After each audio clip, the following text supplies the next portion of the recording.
नमस्कार मित्रांनो, इतिहासाच्या पानावर अमर झालेलं एक सुवर्ण नाव, नारी शक्तीचं, पराक्रमाचं आणि जलकल्याणाचं प्रतीक असलेले हे नाव म्हणजे पुण्यश्लोक अहिल्याबाई होळकर।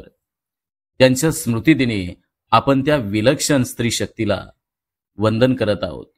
कर्तृत्व, धर्मशीलता, दानशूरपणा आणि न्यायप्रियतेचं अद्वितीय उदाहरण असलेल्या अहिल्याबाईंचं जीवन म्हणजे प्रत्येकासाठी प्रेरणादायी दीपस्तंभ आहे। चला तर मग त्यांच्या कार्याचा, त्यागाचा आणि आदर्शांचा गौरव करणाऱ्या या विशेष प्रवासात माझ्यासोबत सहभागी व्हा।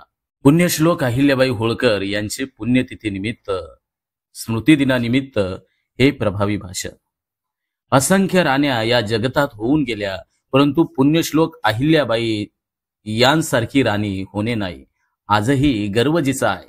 मराठी माणसाला आज अभिवादन करतो त्यांना त्यांच्या पुण्यतिथीला। आदरणीय उपस्थित मान्यवर शिक्षकगण, विद्यार्थ्यांनो व माझ्या प्रिय बांधवांनो, आज आपण सर्वजण येथे जमलो आहोत एका अद्वितीय, दैदिप्यमान व प्रेरणादायी महाशक्तीच्या स्त्रीचे स्मरण करण्यासाठी, त्या म्हणजे माळव्याच्या तत्वज्ञानी महाराणी पुण्यश्लोक अहिल्याबाई होळकर।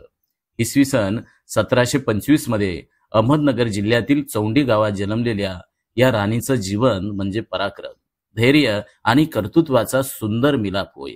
लहान वयातच त्यांचा विवाह मल्हारराव होळकरांचे पुत्र खंडेराव यांच्याशी झाला, परंतु नियतीनं त्यांना लवकरच कठोर परीक्षा दिली।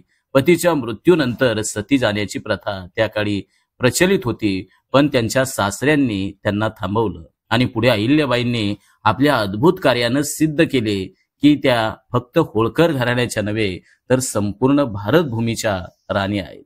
मल्हाररावांच्या निधनानंतर त्या माळव्याच्या गादीवर बसल्या आणि न्यायप्रिय व दूरदर्शी राज्यकर्त्या म्हणून नावारूपास आल्या। लढाईच्या रणांगणात त्यांनी स्वतः नेतृत्व केलं।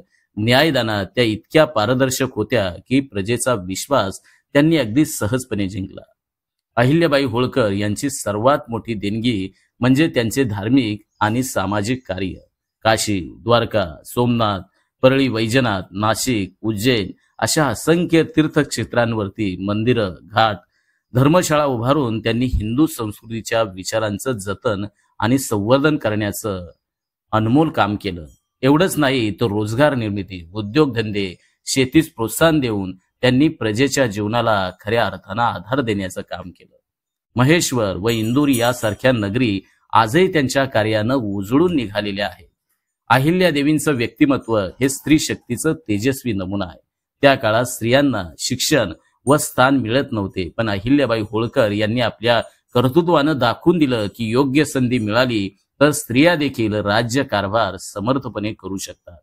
आजच्या या त्यांच्या पुण्यतिथीच्या निमित्तानं आपण त्यांच्या कार्याचं स्मरण करून प्रेरणा घेऊया।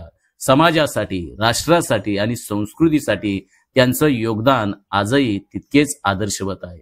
शेवटी मी जाता जाता आपल्याला एकच सांगेन, कर्तृत्वाची ही शिखरे, स्त्री शक्तीचा अभिमान, अहिल्या देवींच्या पुण्यतिथीला करतो आपण वंदन महान, करतो आपण वंदन महान। धन्यवाद।